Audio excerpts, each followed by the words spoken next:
What do you have? You gotta watch. No. This is Stanton Friedman. I'm a nuclear physicist with a very strong interest in flying saucers. I'm in Kansas City, Missouri on July 24th, 1991.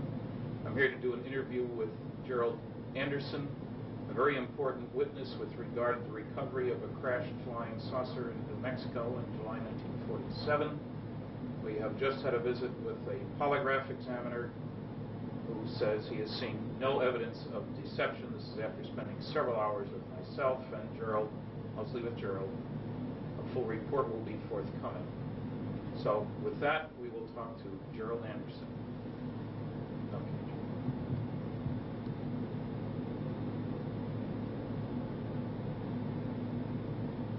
Enough. You state your name, please. My name is Gerald Anderson.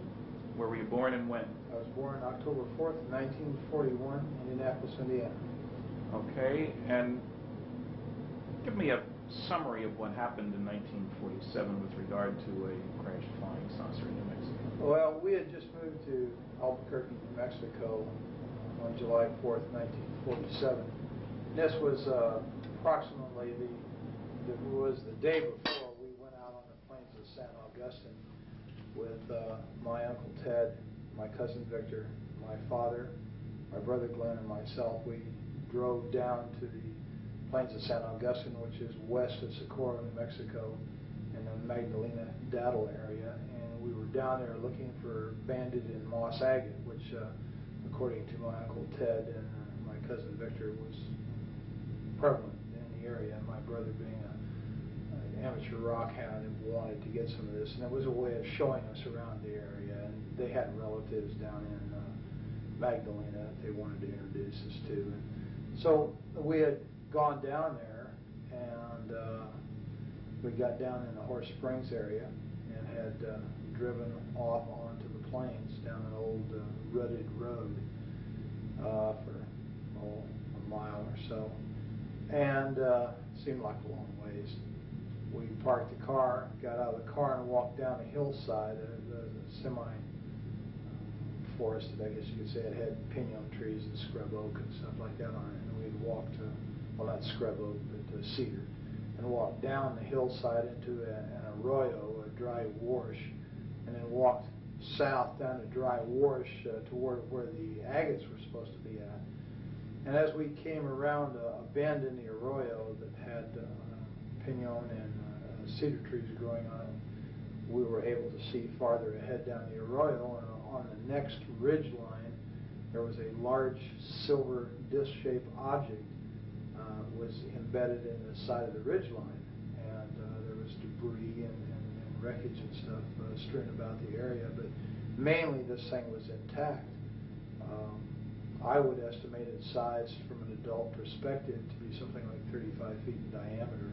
I've heard other people who were there say they thought it was like 50 feet, but as an adult I would say about 35 feet in diameter, quite large. When we got up to it, there were 4 bodies there, not human. There was 2 of them who were obviously dead. One of them was obviously very badly injured, and one of them that apparently suffered no ill effects, or didn't appear to be injured, and was ambulatory, was mobile. I was just sitting there next to the one that was still alive that appeared to be dead. Were they right next to the vehicle? Right next to it, right under the edge of it. And this craft had apparently come in from the east, bounced off one ridge line, went plowing through this arroyo area, and then crashed into the ridge line and embedded itself.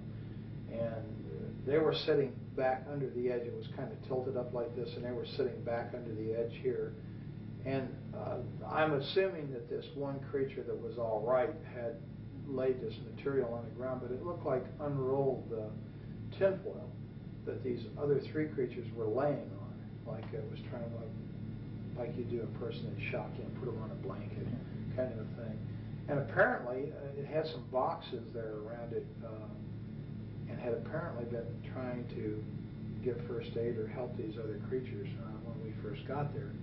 And as we approached the creature, drew back like this, like it was in fear of us, like we were going to hurt it.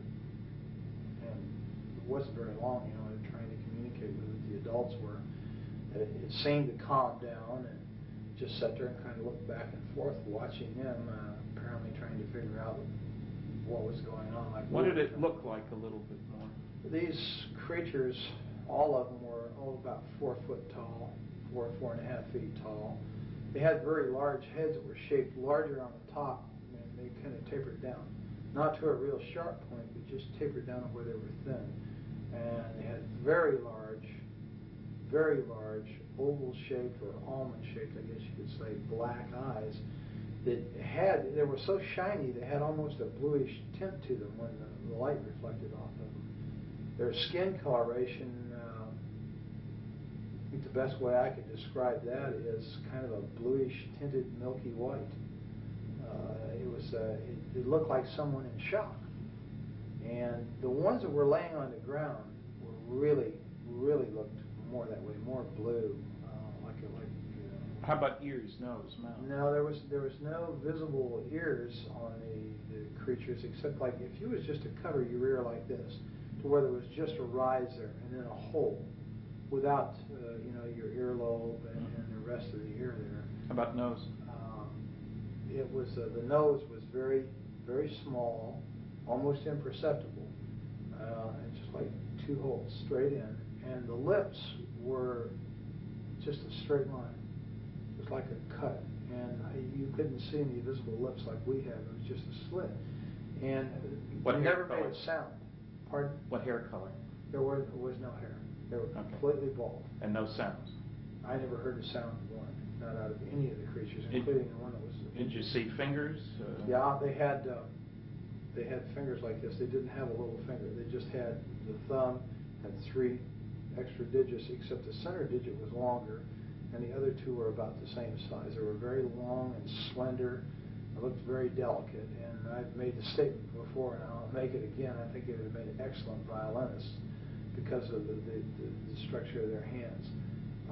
They were wearing one-piece suits. All of them were dressed exactly the same, and it was sort of a real shiny, silverish gray color. No zippers, buttons? No, I saw no zippers, no buttons. Insignia? No insignias.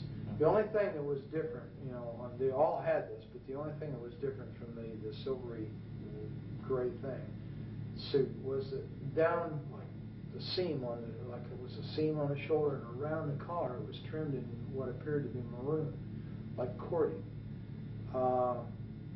Then the suits were continuous with their footgear.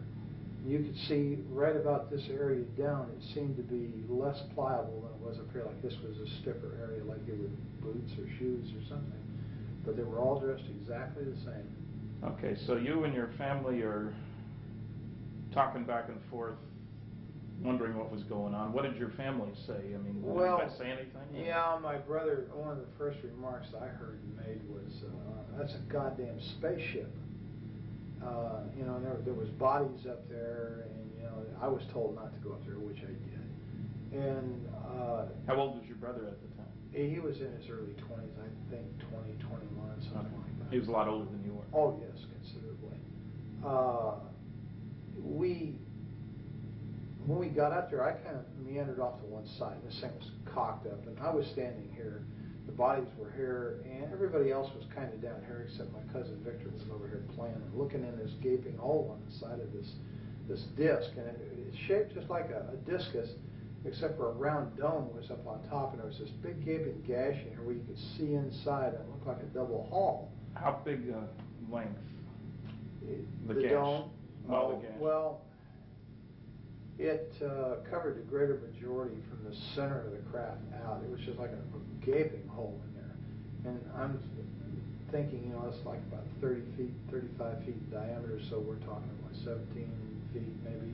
Oh, okay. And most of that one side was ripped open like that. And you could see inside, and you could see another double hull in there, and there was these rows of components that was on there, and there was lights that flashed on and off. Some of them were steady, some were flashing.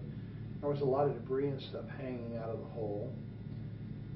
There was evidence that there had apparently been fire. It looked like it had been burnt along the edge there. The gash. Now, this wasn't a gash that could have been caused by the thing coming into the ground. It wasn't at the leading edge of the vehicle. No, this was in the side, like, it almost appeared, it was elliptical. It almost appeared as if something the same shape as the disc we were looking at had hit that same, had hit the disc and left an imprint that pretty closely approximated the outside diameter of the disc itself. And it appeared to be caved inward.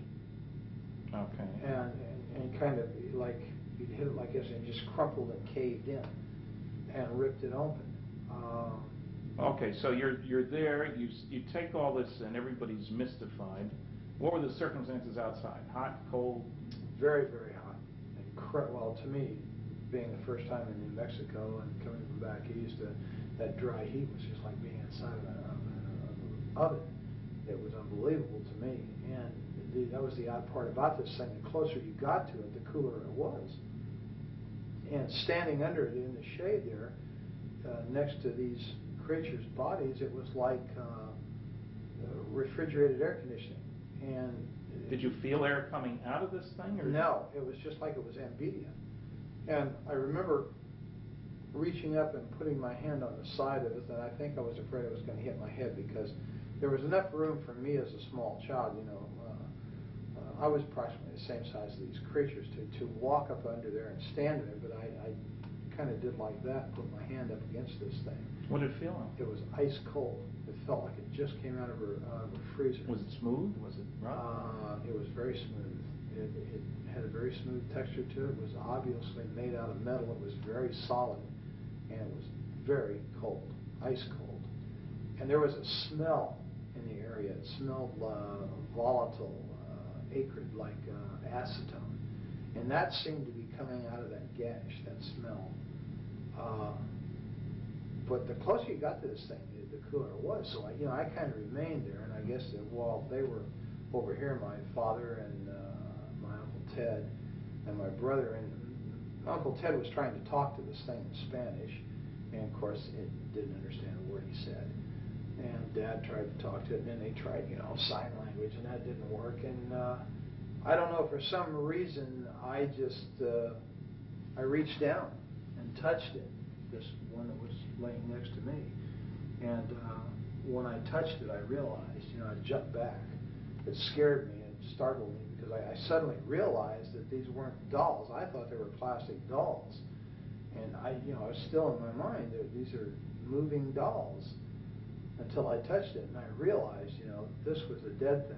I'd seen dead relatives before, and I unfortunately had made the mistake one time of touching a relative that was in a casket, and I just knew this is a dead thing, and it scared me, and I ran around behind my father and my uncle, and this thing was sitting there on the ground, and it kept looking back and forth, and it just had its hands like this in its lap, and it just kept looking back and forth between the three of them, and like it was trying to understand. And all of a sudden it just turned and looked right straight at me between my Uncle Ted and myself. And this is when it was just like an explosion of things in my head, things I started feeling, just terrible depression and loneliness and fear and just awful feelings that just suddenly burst into my mind. And I don't know if that meant that it was communicating with me and I was the only one there I could communicate with because I was a kid. I don't know. I turned and ran, and I ran across the arroyo and up on the area that it had bounced off of during the crash, and was just standing there looking down at this scene, and my family, and off in the distance I could see cattle grazing, I could see a windmill, and I could see dust trails out on the playa, out on the plains out there. And I was there for a little while, and then I came back down, and I guess we were there, Victor was in, when I got back down there, Victor was up in the crack, and Ted yelled at him to get out of there, and Glenn went over and grabbed him by the belt and jerked him off. That's your brother? Yeah, and jerked him off and said, get out of there, you could cause this thing to explode and kill us all, and then of course he went prowling around in there. I was kind of standing off to one side looking. That's why I knew that I could look off these rocks that I was standing on right into this thing. That's why I knew, about the lights and the components and stuff. And then, I heard other people talking. And I turned, and there was a group of people coming up the arroyo from out on the plains from the south. They had come up there, and of course they walked up and was talking. And how many? There was an older man and 5 younger students. Boys, girls? There was 3 boys and 2 girls, and they were all, introducing, talking to my father and my uncle and my brother. And what did the older one look like? The man. leader of this group, Yep. the man, he was a very tall man, very big man. He was wearing a pith helmet when he first came up, one of those kind of explorer helmets. And he was bald, and I know that because he had taken it off and he had done this, a couple times with a handkerchief and put it back on. He was a balding man, and he had a round face. He was very ruddy complected. He's a big man,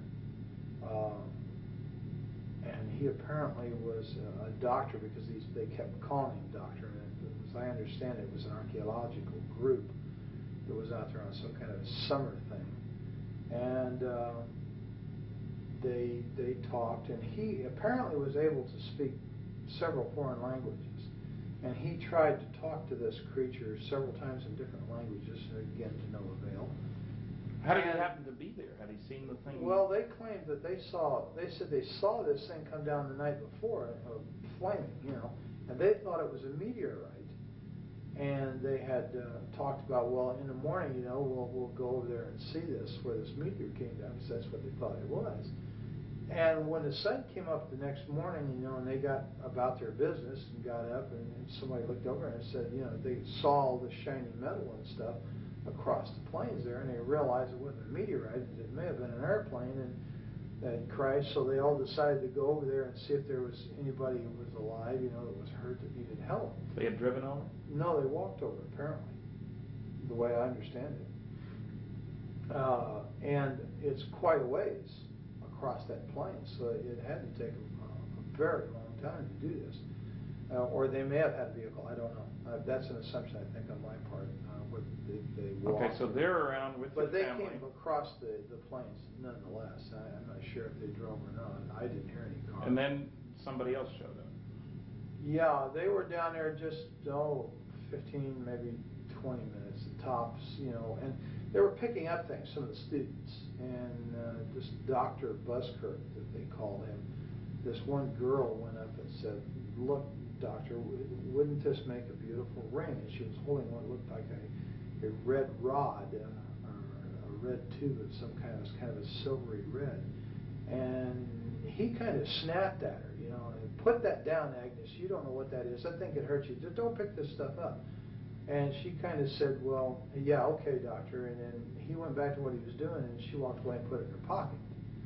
And a lot of them were doing this, sort of picking up things and feeling things. I was picking up things and feeling things. There was all kinds of material, metal, and stuff laying around. Then we all heard it, a sound of a motor coming like a truck. And I went back up the incline there to the ridge line, and I could see out there, and there was a truck coming up. It was an old pickup truck. It was sort of a beige color or a tan colored thing, and it had a whip antenna on it. And it stopped, and this guy got out, and he's wearing brown clothes. He's got boots on, and he's wearing a straw hat, just like the kind Harry Truman always wore.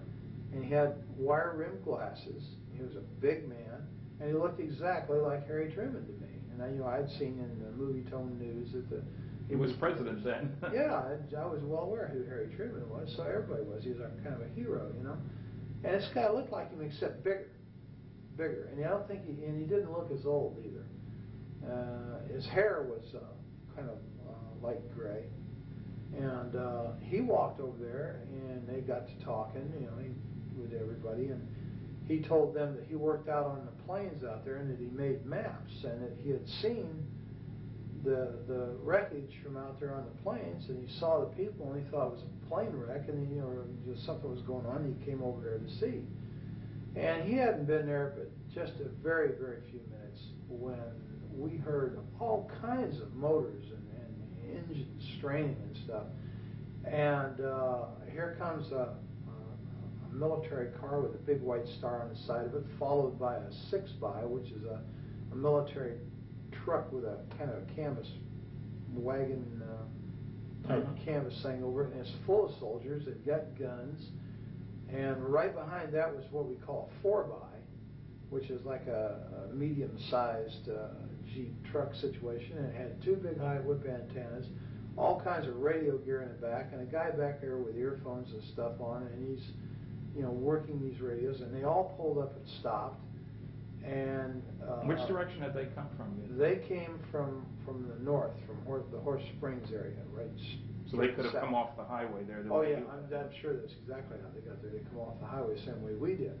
Well, in the meantime, when it stopped, this black soldier, the sergeant, and the reason I know he was a sergeant, my brother told me he was, and he got out of this car, and then a guy got out on the other side, and Glenn said he was a captain. He told me later he was a captain, and this guy had orange-red hair, and all the soldiers then came running over there, pointing guns at people, and telling them, "Get away, get away, get away," you know. And when this creature saw these people, the military, he went nuts. He went into an absolute panic, worse than what he did when he saw us. Did he move around, or just his eyes? He just okay. Crazy, and it was like he was looking fearful. like he was looking for a place to run and hide. But he never got up. Never got up. He never left the one injured one next to him. And this red-headed officer, this guy was a real butthole. He made all the threats. He threatened to have people shot if they didn't move away. To everybody? Oh yeah, get away, get away. You know, we'll shoot. Get away from there. This is a military secret. You know, just screaming and hollering. And he told my uncle and my father that if they didn't want to spend the rest of their life in prison, they would never say anything about what they saw there. If they ever wanted to see us kids again, they'd take the kids away, and they'd never see the kids, you know, meaning me and Victor, that we'd better keep our mouths shut. If we did not, this is what was going to happen. They were threatening people and pushing people. And the students as well? And Dr. Oh yeah, Busker. they were hustling everybody. And one of the soldiers pushed my uncle. He had a rifle, I guess, and he shoved him back like that. Well, that was something you don't do to my Uncle Ted. Ted had a violent temper, and he grabbed the rifle and reached over top and smacked this guy and dropped him right there. And Ted had dropped, if I had dropped the hat, this guy's a cowboy. He'll hit you in a minute. And of course, when he did that, there was bolts opened, and I guess cocking, you know, they were cocking their rifles.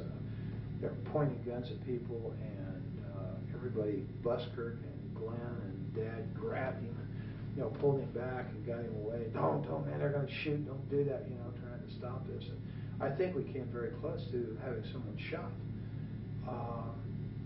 Then they really started threatening, you know, and they interviewed. Well, did the redhead do all the talking pretty much too? Pretty much, except once in a while the sergeant would chime in and make statements like that to other people in response to the redhead. But mainly it was the redheaded. Was there a name tag? Yes, there was, and his name was Armstrong. And I'm not sure if I know that from having read it or know that from remembering it and now being able to read it in my memory, or if someone said that to me. But his name was Armstrong. It was right here on his uniform. Now, they chased you guys away pretty quick. Yeah, they did. And they herded us up like cattle. And they moved us up the Arroyo back in the direction we'd come from, over the protest of this Dr. Busker, who said, no, we've got to go the other way. We came from over there. I don't care where you came from. Get your ass up the Arroyo. And they ran us up the Arroyo.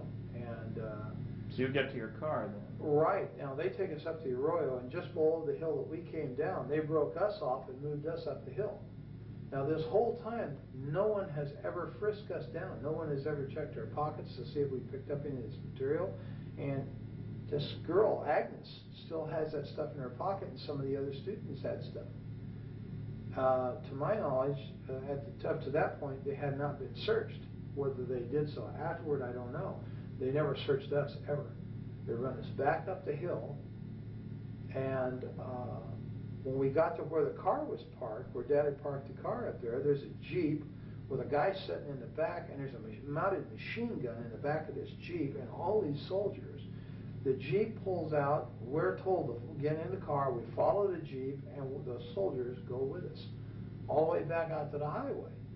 And when we get back out to the highway, they set us right there. They wouldn't let us out of the car. They wouldn't let us move forward. I don't know whether they were making a decision or what. When we got out to the highway, this place was absolutely full of military personnel, military equipment. There was airplanes sitting out there that they had landed on the highway.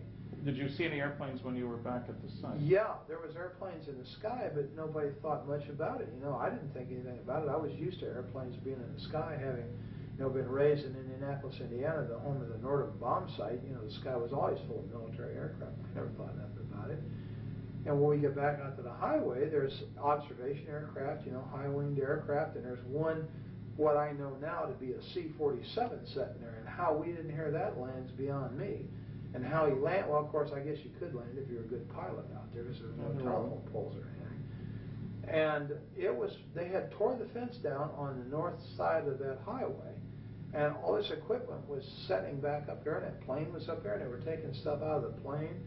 There was military ambulances, and there was trucks with wreckers, cranes on them, and there was tankers, like maybe had fuel or water in them. There was just, everywhere you looked, there was military. And a major recovery operation. Yeah, it looked like an invasion force. It really did. And they were all wearing these light khaki uniforms. They didn't look like, you know, olive drabs. They were light khaki, and they all had the same patch over there, that kind of blue funny patch with the circles on it was on their shoulder. And Did you have any clue as to where they came from? Did your brother or your uncle? No, I don't know where they came from. I don't think anybody ever ascertained that. There were a lot of them had MP patches, and some of them were wearing nightsticks off of these webbed utility belts. They had nightsticks, and they had 45s and holsters. You know, the automatics in the fold-over holster. And these were the people who were given most of the orders. They had the road barricaded off out there, and we sat there for a very long time, and, you know, we were getting thirsty and everything, and we asked, you know, if we could go back to Horse Springs and get some water. Oh, no, you can't go through there. And right after that, they said, no, you just turn around and you head out of here now, and you go to Socorro, and this is a redhead again, you keep your mouth shut, you just keep going, and don't look back. Well, so we drove away, you know, and Dad and I said, hell, we'll go to Magdalena, we'll get water in Magdalena, you know, because that's where John Trujillo lived, their relative of Ted. And so as we drove away, I was looking out the back window, and I could see Dr. Buskirk and these kids, and that guy that got out of the pickup was standing there, and this Dr. Buskirk was doing just like this in this redheaded officer's face, and he kept pointing back behind him. And I guess that meant, you know, we got to go back that way, and he was fed up with this guy or something, and he was shaking his finger in his face while they were yelling at each other. And that's pretty much the last I saw of the whole situation. I don't know what happened after that, because we just kept going. Did you get home before dark? Oh, yeah, it was before dark. Of course, it was in the summertime, so it didn't get dark until way late. And we stopped in Magdalena very briefly, and then just kept going. And the adults were really funny. You know, they were really scared. And I had very rarely, you know, well, of course I didn't know him that well, but over the years I knew that Ted was not much of a disciplinarian. He really didn't discipline the kids that much. But he really knocked the fire out of little Victor. Victor wanted to talk about what we just saw. I just saw him. Ted kept telling him, shut up, don't talk about it. Nobody's talking about this. Finally, he just turned around and knocked the living hell out of Victor for shooting his mouth off. Did Ted work at Sandia then? Yes, he did. He did something out there in the technical area. I don't know. Had a clearance? Yes. And later your dad worked out at Sandia? Yes, he did. Security. And he worked there for years. Until he retired. Until he retired. And Dad had some very high clearances. Okay. when we got home, Mom was over at Uncle Ted's house, and Mom perceived instantly that something was wrong. So what's wrong, Glenn? He's like that. And then they decided they'd tell him. Well, when they did, then of course Isabel, oh my God, you saw demons, you saw the devil, because Isabel was Ted's wife? Ted's wife, is a devoutly religious Catholic person who thinks anything that isn't a vision of, say, the Virgin Mary or of Jesus is quote-unquote demons, and that's what we saw. And of course Ted, oh God, just put her off. And we really never talked about it much in the family because of the reaction it got. And my dad was really afraid, and so was Ted. And Glenn especially, because Glenn made the statement about when he first saw the military, he told my father, he said, and Ted and everybody there, don't let them some bitches know I'm a Marine. Don't let them know. And of course nobody did, and he was in civilian clothes, so he had a pair of blue jeans on, and it was in civilian clothes, so he didn't look like military, or I'm sure his ass had been in real trouble. And they never checked. They just assumed, I guess, that we were. Did they ask your names? Oh yeah, they took our names. They got all that from my dad, and my brother just very cursory would, just hardly talk to him at all. He let Dad and Ted do most of the talking, which was pretty smart, I think, under the circumstances. And of course, they never really asked me any questions at all. You were just a kid. Yeah, I was just a kid. And well, you first went public with this. Now, let's first square away. All the other four that you were with are dead. Yes. It's been some time. Yeah, my brother died of a heart attack in Mexico City. My dad died of a heart attack in '78. And Ted and Victor were killed in an automobile accident in the mid-'60s, and I assume it was '65. Right, now, there's a strange diary that's turned up. How did that happen? Well, when I went to my father's funeral in 1978, a lot of Dad's personal belongings were given to us boys. You didn't live in the area at the time. Oh, no. You'd gone off to the military. I've been in the military, and subsequently, on return to the military, moved to Colorado immediately. And your dad had remarried a couple of times. Oh yeah, this was Dad was on his third wife, and his personal belongings and stuff, were kind of given to my two brothers and myself. And my cousin Valley Jean was there at the funeral. That's Ted's daughter. Yes, and she came up and was talking to me, and she said, "Here, you were there. You need to have this too." And she handed me these photocopies. And at first, I thought, well, what is this, Dad's diary? She said, no, it's my dad's diary. But you were there. You need to have this. And then it dawned on me what I was looking at, and because I read a little bit of it. And so I said, yeah, okay, And I didn't want to talk about it at the funeral because Roz's side of the family, God bless her. That's your dad's third wife. God bless her. I loved her. But they were very religious, and they would have viewed this exactly the same way as Isabel had, as evil. And I really didn't want to have any problems with them. We were kind of on shaky terms. We didn't see eye to eye religiously, so we're not quite good. Well, you're active in religion now, aren't you? Oh, yes. You're a deacon in the Episcopal Church? Right. Okay, that means you actively participate in service. A lay Eucharistic ministry. Okay. So I actively participate. I serve on the altar. What do you do for a living now? I'm a security officer in the state of Missouri. And you've been doing police sort of work for several years now? Oh yes, about 9 years all told. And you also are going to college to be a nurse, and you've already got a couple of associate degrees from community colleges. Right, yes. One associate of science and one associate of general studies, and I'm working toward my bachelor's of nursing. In roughly 2 years, I will have my Bachelor of Nursing. I'll be a licensed. Now, to be a security officer, you have to be licensed by the state of Missouri, do you? Yes, you have to be a certified law enforcement officer, which means that you have to have gone to the state academy, the Department of Public Safety. So that's not just a pickup thing. Oh no, you have to attend the professional academy. Yes, it's definite. Okay. And you have to work for the state under these conditions. You have to not only be certified, but you have to have prior law enforcement experience. Now, when we get back to the diary for just a minute, when you were hypnotized by John Carpenter, a psychiatric social worker, and he was asking you questions about the diary, apparently you'd been told that there were a number of copies of that around? Yeah. Something buried out maybe there too? Yeah, as I understood. Well, in fact, in conversations with Valley Jean after the fact, after I got involved in this thing through the Unsolved Mysteries thing, I was told that that wasn't the only diary. That what I had was a copy. Well, it was a photocopy. Okay. And that there were a lot of these copies around, and apparently Uncle Ted or someone had put these out through different people in the family and friends and stuff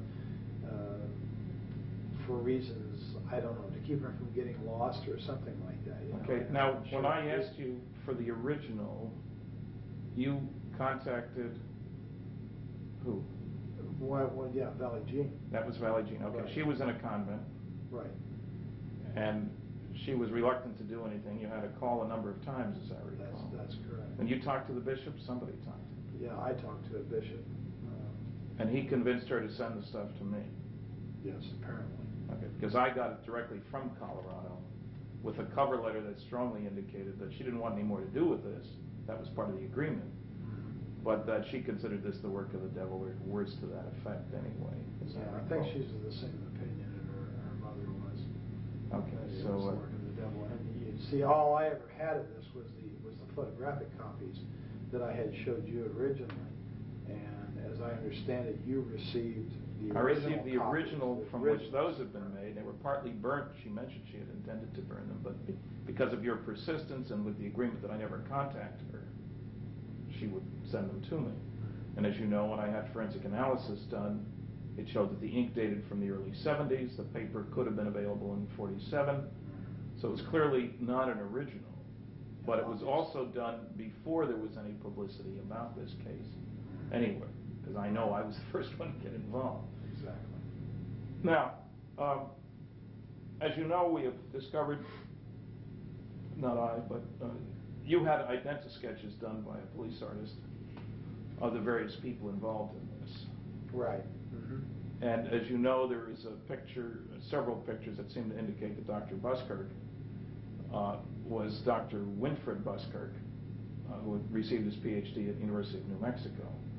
And you had described him as in his late 30s, early 40s. It turns out he was 39 in 1947. He was bald and been bald most of his life, even up to then. Was there other contact between you and he at that time, as far as you knew? Your family and him, or? I don't know. Okay, not to your knowledge. Not to my knowledge. I don't believe my dad had ever contacted him. There's a possibility that Ted may have, and I'm not sure why. I think Valley Jean had alluded to the fact that Ted had been in contact with him, and that they had corresponded and this kind of thing. But as far as any personal knowledge of it, no. Okay, now you didn't tell your story really until the Unsolved Mysteries program was rerun in January of 1990? That's right. That's when you contacted them, got my address, wrote me, wrote Kevin Randall, and we're a little upset that the program wasn't quite accurate. Well, yeah, that was the whole thing. It started off as a fluke to begin with, because everything that I saw didn't jive with what I had seen personally. And I guess I was kind of miffed, here all these years. I had been primarily forced, by not only by others, but by, my own sense of survival to keep my mouth shut. And wow, here it is, it's on TV. Hey, got it wrong. And so, I just impulsively called the number and told the lady, wait a minute, that whole thing was wrong. Well, how do you know that, sir? And I said, well, because I was there, that's why. And boy, that apparently pulled somebody's string. Yeah, and the key thing that was wrong, of course, there were a few mistakes in an otherwise excellent program, was that they had that, the Barney Barnett, the civil engineer story, over near Corona, and you knew that it was over in the plains. Right. There's a lot more. Well, yeah, and then the fact that the thing looked like a tin flat hat or a tin top hat, and it didn't. It was dish shape, and Barney Barnett or whoever the guy in the truck was did not drive right up to it on a road. It wasn't parked conveniently next to a thoroughfare, you know. Right. And it was just things like that. And I don't know. I just, for some reason, I thought, well, you know, geez, look. It's already public. Yeah, the story's out, and let's get it right, you know. Of course, I don't think I realized at the time, you know, how involved this was going to be, but what kind of response? You live and learn.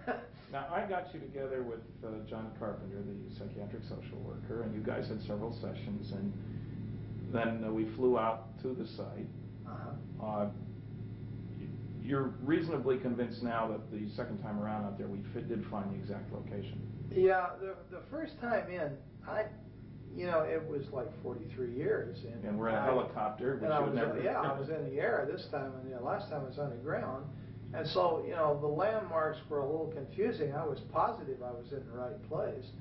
But until we actually got on the ground, John and I, and retraced the route in there that we had come in the car, I wasn't absolutely sure. There was two ridge lines there, and I wasn't really sure of which one it was. And I had the feeling that the first one that I had pointed out was the correct one, but once I went in on the ground on foot with John, I knew instantly that it wasn't that one, it was the other one, and I'm absolutely positive that that's where I was at. There's no question in my mind. And you will recall that you described the woman who sold you the pop on the way in? Right. And we found the older woman there who said that was exactly what she looked like. That's right. And I'll never forget that lady because I had it with the heat. I'm telling you. Back seat of that 40 Plymouth, down those dirty old roads and stuff, and for mile after mile. And of course, my dad was one of these kind of people. When he got in a car, it was point A to point B nonstop. I don't know why. He just never stopped to smell the roses along the way. And so, you know, I was pretty sad shape, and you know, I remember that lady quite well. What kind of response have you had? You went public. I mean, John talked to a newsman. You both talked. He called me. And the Springfield newspaper carried a very straight, very large article, and that got spread around by lots of people. So suddenly you're a celebrity, if you will. What kind of reaction from the people who knew you on campus where you worked, your friends? Oh, very, very few negativists. There's the noisy negativists, you know. We have those. But in general, generally supportive. 99% of the people were incredibly supportive. Only one professor at the university was of the negativist type that was vocal about it. Everybody else is just 100% supportive. The majority of these people are absolutely convinced, even without this story, that extraterrestrial life forms exist and that the people are flying around out there and moving between systems and stuff. And it's just an unbelievable amount of support. You didn't lose your job. Oh, no. Your boss didn't give you a hard time. Absolutely not. In fact, I think I can publicly say that my boss is extremely supportive because he is a avid ufologist himself. He is fascinated by the subject, and you won't have any problem convincing him either. And my boss has a master's degree. He's not someone that's untrained observer that's given to hallucination. Most of the people who are the most supportive of me are people with very high educations, very, very solid education, very solid, upstanding degree people, not given to hallucination. You attended a UFO conference with John Carpenter, and he gave a paper, I guess, and introduced you. Sure did. And you've got a response from that audience too. Yeah, 100% supportive. I was really quite relieved and made very, very welcome. And, well, you've been interviewed by a number of other people. Linda Howe, working on a documentary and so forth, seems to have bought the story. Now, how much contact did you have with Kevin Randall? A very brief telephone call. I came home from work one day, and there was a message on my answering machine, and as you well know, I have a tendency to be hard to get a hold of. Yes. And he'd left his number, and of course I had his address and yours, and I had sent cards to both of you and something to the effect, if you want to know what really happened out there, call me. Yeah. And he had called, and I wasn't there, and he had left his number, so I returned his call. Now, I talked to him very briefly. Primarily because I didn't like the man's attitude. I don't feel comfortable with people who call other people liars and charlatans and phonies and say that they rig their research to make it come out the way they want. And when someone starts telling me this kind of thing, then the first thing I want to do is I want to get away from them. And this is exactly what I did. Now, I understand that this man claims that I talked to him for 2 hours and that he has a 2-hour tape of one contradiction after another of me, and that's not quite true. Okay, there's been no other contact with him? No other contact. I won't give the man the time of day. And has any other investigator, any of the noisy negativists approached you directly? No, none at all. The only other investigator is you yourself, or Don Berliner, and Bob Bigelow, and John Carpenter. Okay. And of course, you're quite familiar with our involvement. And you agree that on that first trip to the plains, it was you, I, Bob Bigelow, and a pilot in the helicopter? Yeah, Joe Channing, the pilot, was in the front seat on the left side. I was in the front seat on the right side. You were directly behind me. No. You were directly behind the pilot on the left side, and Bob Bigelow was directly behind me on the passenger side. Right, and then we met up eventually with Don Berliner and Right. John Carpenter, and we spent the next 3 days They together. drove to Daddle. They drove the Jeeps and stuff to Daddle, and were waiting for us at Daddle when we landed in the highway island out there. Right, and as you recall, where did we refuel the helicopter? Springerdale, Arizona. So it's not far to Arizona, that's the Oh, point. no, it was just a matter of a few minutes, actually. 25 minutes maybe at the max, west of where we were located. All right, I think we may pick this up another time, but I think that'll do us for now. I really appreciate the time and trouble and effort and all the rest of that, and on to bigger and better things.